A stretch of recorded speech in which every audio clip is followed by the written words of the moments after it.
Hello everyone, welcome to my channel DM learn academy. DM learn একাডেমির YouTube প্ল্যাটফর্মে সবাইকে স্বাগত জানাই। ডিয়ার স্টুডেন্টস, আশা করি তোমরা সবাই ভালো আছো। দেখো ডিয়ার স্টুডেন্টস, আজকে চলে এসেছি একটি গুরুত্বপূর্ণ ভিডিও নিয়ে। দেখো, তৃতীয় পর্যায়ক্রমিক মূল্যায়ন 2025 কিন্তু আর কিছুদিন বাকি রয়েছে। এই থার্ড ইউনিট টেস্টকে কিন্তু আমরা লক্ষ্য রেখে তোমাদের জন্য কিন্তু সাজেশন সেট দিয়ে চলেছি। দেখো, আজকের একটি গুরুত্বপূর্ণ সাজেশন নিয়ে আমরা আলোচনা করব। দেখো, পঞ্চম শ্রেণী থেকে আজকে একটি গুরুত্বপূর্ণ সাজেশন, দেখো ইংরেজির উপরে কিন্তু আজকে আমি সাজেশন নিয়ে তোমাদের সঙ্গে আলোচনা করব এবং তার সঙ্গে সঙ্গে কিন্তু দেখো সিলেবাসটাও কিন্তু নিয়ে আলোচনা করব। গুরুত্বপূর্ণ সিলেবাসগুলি কি কি রয়েছে, সিলেবাসের মধ্যে কি কি অধ্যায় রয়েছে এবং সম্পূর্ণ যে নাম্বার বিভাজনটা কিন্তু নিয়ে আলোচনা করবো। তাই আজকের ভিডিওটি খুবই গুরুত্বপূর্ণ হতে চলেছে তোমাদের কাছে। তাই প্রত্যেকে বলছি তোমরা শেষ পর্যন্ত অবশ্যই স্কিপ না করে দেখো। প্রত্যেকটা বিষয় আমি ধরে ধরে আলোচনা করব। কোথা থেকে কেমনভাবে প্রশ্ন আসতে পারে, তোমরা আনসিনগুলো কেমনভাবে উত্তর করবে, সমস্ত বিষয় নিয়ে আলোচনা করব। আর তোমরা যারা আমার চ্যানেলে নতুন এখনো সাবস্ক্রাইব করে নি, তোমরা চটপট করে সাবস্ক্রাইব করে নাও। পাশে থাকা বেল আইকনটি অবশ্যই প্রেস করে রাখো। ওকে, আর সমস্ত ভিডিওর পিডিএফগুলো তোমরা পেতে কিন্তু অবশ্যই দেখো আমার টেলিগ্রাম গ্রুপে যুক্ত হয়ে যাও। আর যদি তোমাদের ভিডিওটি ভালো লাগে, প্রত্যেকে একটু সুন্দর হাত দিয়ে একটু লাইক করে দাও। পাশে থাকা কিন্তু শেয়ার অপশানটি রয়েছে, বন্ধুদের মধ্যে একটু চটপট করে শেয়ার করে দাও। ওকে, তো দেখতে থাকো। আজকে কিন্তু ভিডিওটি খুবই গুরুত্বপূর্ণ হতে চলেছে তোমাদের জন্য। তোমরা যদি ভিডিওটি অবশ্যই শেষ পর্যন্ত মনোযোগ সহকারে দেখো এবং তোমরা যদি ভিডিওর সাজেশন অনুযায়ী তোমরা যদি পড়ো, তাহলে অবশ্যই 70 থেকে 80% নম্বর এমনি তোমরা পেয়ে যেতে পারো। ওকে, তো চলো দেখে নিই গুরুত্বপূর্ণ সাজেশনগুলি কি কি রয়েছে, কথা না বাড়িয়ে। দেখো, প্রথমে আমরা দেখে নেব সিলেবাস ও নাম্বার সিস্টেম, অর্থাৎ সিলেবাসটা কি রয়েছে আর নাম্বার সিস্টেমটা কি রয়েছে। দেখো, আমরা একটু নাম্বার সিস্টেমটা প্রথমে দেখে নিই। দেখো, তোমাদের কিন্তু ইংলিশ থেকে 1.5 ঘন্টার পরীক্ষা হবে। কত নম্বর প্রশ্ন থাকবে? দেখো, 50 মার্কসের কিন্তু তোমাদের পরীক্ষা হবে। এবারে কি কি রয়েছে সিলেবাসের মধ্যে? দেখো, সিন, তোমাদের কিন্তু সিন থাকবে, অর্থাৎ একটা প্যাসেজ তুলে কিন্তু প্রশ্ন থাকবে। সেই প্যাসেজ থেকে কিন্তু তোমাদেরকে প্রথমে করতে হবে। প্রোজ, অর্থাৎ তোমাদের যে গদ্যাংশগুলো রয়েছে, সেই গদ্যাংশ থেকে গল্প যা যা কিছু রয়েছে তার মধ্যে কিন্তু 15 মার্কসের প্রশ্ন তোমাদের আসতে পারে। অর্থাৎ কি, তোমাদের যে টেক্সট বই রয়েছে বাটারফ্লাই, সেই বাটারফ্লাই থেকে কিন্তু যে কোনো প্যাসেজ তুলে দিতে পারে। সেই প্যাসেজ থেকে প্রশ্ন করবে, শর্ট প্রশ্ন করতে পারে, এমসিকিউ করতে পারে, এসএ কিউ করতে পারে, অর্থাৎ মাল্টিপল চয়েস করতে পারে বা শর্ট প্রশ্ন করতে পারে। অবশ্যই মাল্টিপল চয়েস কিন্তু থাকবে। তো টোটাল 15 নম্বর কিন্তু সেখানে থাকতে পারে। তারপরে দেখো আনসিন, আনসিন বলতে কি না, অন্য কোনো থেকে কিন্তু কোথাও থেকে একটা প্যাসেজ তুলে দেবে, সেই প্যাসেজ থেকে প্রশ্ন করবে। শর্ট প্রশ্ন থাকবে এবং মাল্টিপল চয়েস অর্থাৎ তোলার দাগ দেওয়া থাকবে। ওকে, এর মধ্যে কি হচ্ছে 10 নম্বর থাকতে পারে। আর গ্রামার অ্যান্ড ভোকাবুলারি থেকে, অর্থাৎ গ্রামার অ্যান্ড ভোকাবুলারি তোমাদের গ্রামার থেকে কিন্তু টোটাল 15 নম্বর থাকতে পারে সেখানে। আর রাইটিং স্কিল দেখো, সেখানে কিন্তু 10 মার্কস থাকতে পারে, 5 5 10, অথবা কিন্তু তোমাদের থাকতে পারে 10 মার্কসের একটা প্রশ্ন থাকতে পারে। হ্যাঁ, এবার তোমাদের এক্সামিনার, অর্থাৎ তোমাদের স্কুলে এক্সামিনার যেমনভাবে প্রশ্নপত্র তৈরি করবেন তেমনিভাবেই কিন্তু হবে। এই যে নম্বর বিভাজন রয়েছে, এই নম্বরে কম বেশি কিন্তু এরকমভাবেই নম্বরের ভাগ থাকে। ওকে, তো চলো দেখে নিই এবারে আমরা সিলেবাসটা কি কি রয়েছে দেখে নিই।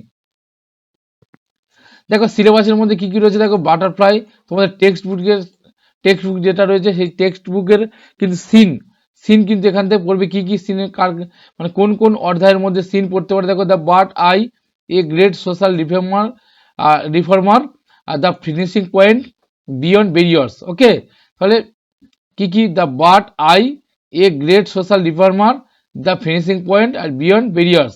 এবার দেখো, এর মধ্যে যদি মনে করি সব থেকে গুরুত্বপূর্ণ কোনটা, দেখো আমার দিক থেকে যদি আমি তোমাদের সাজেশন হিসেবে দিই, তাহলে কিন্তু অবশ্যই এই বাট আইটা অবশ্যই তোমরা গুরুত্বপূর্ণ, খুবই ভালোভাবে করবে। এবং এই গ্রেট সোশ্যাল রিফর্মার, এই দুটো কিন্তু ভালোভাবে করে রাখবে। এখান থেকে কিন্তু তোমাদের প্রশ্ন অবশ্যই হতে পারে। ওকে, 90% এখান থেকে কিন্তু তোমাদের প্রশ্ন আসবেই। তারপরে দেখো, আমরা আনসিনটা যদি দেখে নিই, আনসিন কোথা থেকে আসতে পারে?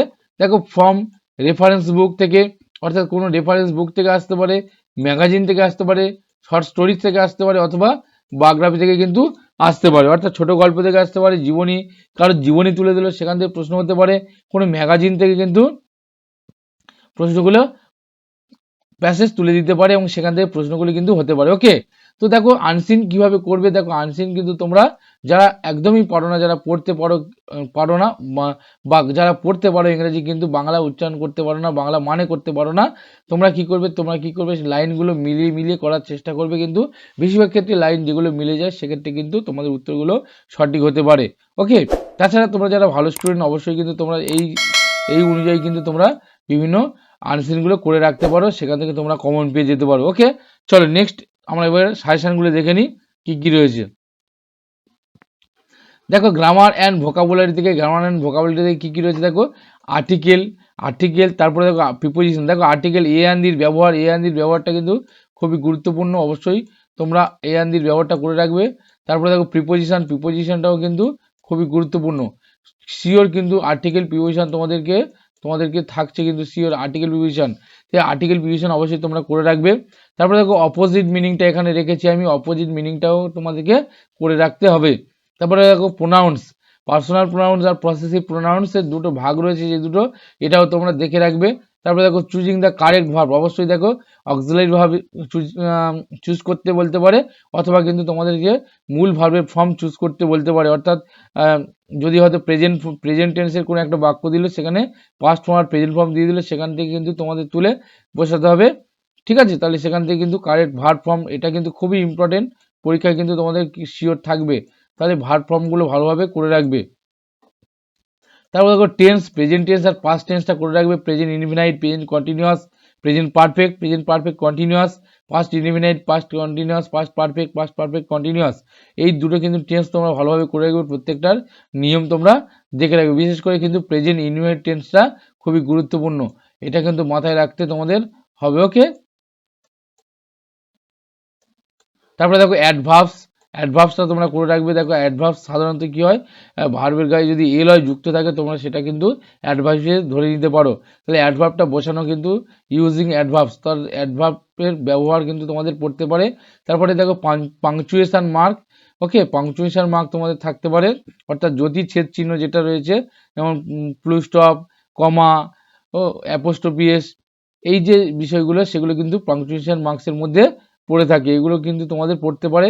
তাছাড়া ইউজ অ্যাডজেক্টিভ থেকে প্রশ্ন আসতে পারে। আর gender change, masculine gender, feminine gender, এই দুটো তোমরা ভালোভাবে করে রাখবে। মাস্কুলাইন থেকে ফেমিনাইন বা ফেমিনাইন থেকে মাস্কুলাইনে সাধারণত কিন্তু তোমাদের কি চেঞ্জ করতে বলতে পারে, ওকে? এই ছিল গ্রামার অ্যান্ড ভোকাবুলারি থেকে। তারপর দেখে নেব আমরা কি রয়েছে, দেখো টেক্সচুয়াল গ্রামার, অর্থাৎ তোমাদের টেক্সট বইয়ের যে সকল গ্রামারগুলো রয়েছে তার মধ্যে আমরা কোনগুলো করব। দেখো অ্যাক্টিভিটি 5 পেজ নম্বর 99, এখানে অপোজিট রয়েছে, সেটা করব আমরা। তারপরে দেখো activity 8 page number 100, use a an or the, অর্থাৎ এ অ্যান দির ব্যবহার, আর্টিকেলের ব্যবহার। দেখো তোমরা অবশ্যই বইটাকে কাছে নাও এবং প্রত্যেকটা বইয়ের মধ্যে কিন্তু দাগ মেরে নাও, প্রত্যেকটা অ্যাক্টিভিটিতে দাগ মেরে নাও তোমরা। তারপরে দেখো অ্যাক্টিভিটি 9 পেজ নম্বর 101, এখানে প্রিপোজিশন রয়েছে, অবশ্যই প্রিপোজিশনটা গুরুত্বপূর্ণ। Activity 11 page number 102, fill in the blanks with adverbs. তারপরে দেখো activity 5 page number 110, put the punctuation, অর্থাৎ ছেদ জ্যোতি চিহ্নের ব্যবহার, যেটা বলছিলাম একটু আগে। তারপরে দেখো অ্যাক্টিভিটি 6 পেজ নম্বর 110, প্রিপোজিশন। তারপরে দেখো অ্যাক্টিভিটি 17B পেজ নম্বর 123, এটা পার্সোনাল প্রোনাউন আর possessive pronouns. Activity 8 page number 127, present continuous tense. দেখো এই যেগুলো দিয়েছি এখান থেকে কিন্তু তোমরা ভালোভাবে করবে, এর মধ্যে কিন্তু মিনিমাম অন্তত 60% প্রশ্ন তোমরা কমন পেয়ে যাবে, ওকে? তাই প্রত্যেকে বলছি টেক্সচুয়াল গ্রামারটা তোমরা ভালোভাবে দেখে রাখবে এবং তোমরা প্রত্যেকে দাগিয়ে নাও, প্রত্যেকটা বইয়ের অ্যাক্টিভিটিগুলো দাগিয়ে নাও, যেগুলো এখানে কিন্তু আমি সাজেশন হিসেবে দিয়েছি। এর মধ্যেই পরীক্ষায় কিন্তু প্রশ্ন বেশিরভাগ আসার চান্স রয়েছে, ওকে? চলো নেক্সট রাইটিংটা আমরা দেখে নেব। এবারে দেখো রাইটিংয়ের মধ্যে কী কী রয়েছে, দেখো paragraph, Henry Luis Vivian Derozio, very very important কিন্তু হেনরি লুইস ভিভিয়ান ডিরোজিও, এটা কিন্তু খুবই গুরুত্বপূর্ণ। তারপরে দেখো famous sportsman of India, activity 11। তারপরে দেখো মাই হবি এবং ইওর অ্যাম ইন লাইফ, তোমার জীবনের লক্ষ্য, ওকে? এবং তোমার এখানে শখ, প্রিয় শখ কোনটি, এগুলো কিন্তু খুবই গুরুত্বপূর্ণ। তারপরে দেখো লেটারও পড়তে পারে তোমাদের, ফ্রেন্ড লেটার মানে বন্ধুর কাছে চিঠি, ডিসক্রাইবিং অ্যাবাউট ভিজিট টু জু, অর্থাৎ তুমি চিড়িয়াখানায় ভ্রমণ করতে গিয়েছিলে, সেখানে কিন্তু কেমন ভ্রমণ হয়েছে সেই ভ্রমণটাকে জানিয়ে কিন্তু বন্ধুর কাছে চিঠি লিখতে বলতে পারে। তারপরে দেখো headmaster letter, leave of absence, অর্থাৎ ছুটি, বিদ্যালয়ে কামাই করেছো সেই ছুটির জন্য অনুপস্থিত থাকার জন্য কিন্তু তোমাদের চিঠি দিতে পারে। অর্থাৎ এখানে কিন্তু এইটাকে 10 নম্বর যেটা রয়েছে, দেখো রাইটিং স্কিলে ক নম্বর রয়েছে, 10 নম্বর, এই 10 নম্বরটা ভেঙে কিন্তু 5 দিতে পারে। এখানে একটা প্যারাগ্রাফে 5 নম্বর দিতে পারে, আর রাইটিং লেটারতে কিন্তু 5 নম্বর দিতে পারে, ওকে? অথবা একটা এরকম প্যারাগ্রাফ তুলে দিল, সেখানে কিন্তু 10 নম্বরও দিতে পারে। এইভাবে কিন্তু তোমাদের প্রশ্ন হতে পারে। তো যেগুলো দিয়েছি আশা করছি তোমরা এগুলো ভালোভাবে করবে। এর মধ্যে কিন্তু তোমরা অবশ্যই কমন পাবে, এখানে 100% কমন অবশ্যই তোমরা পেয়ে যাবে, এটুকু আমি তোমাদেরকে বলে রাখছি। তো ওকে, তো দেখো আজকের কিন্তু এই গুরুত্বপূর্ণ সাজেশন সেটটি নিয়ে তোমাদের সঙ্গে আলোচনা করলাম। তো আশা করি ভিডিওটি ভালো লেগেছে। যদি ভালো লাগে প্রত্যেকে সুন্দর হাত দিয়ে একটু লাইক করে দাও, সঙ্গে সঙ্গে বন্ধুদের মধ্যে একটু শেয়ার করে দাও। ওকে, আবার দেখা হবে গুরুত্বপূর্ণ একটি ভিডিও নিয়ে। ততক্ষণ তোমরা পড়তে থাকো, ভালো থাকো। প্রত্যেকের ভিডিওটি দেখার জন্য অসংখ্য ধন্যবাদ।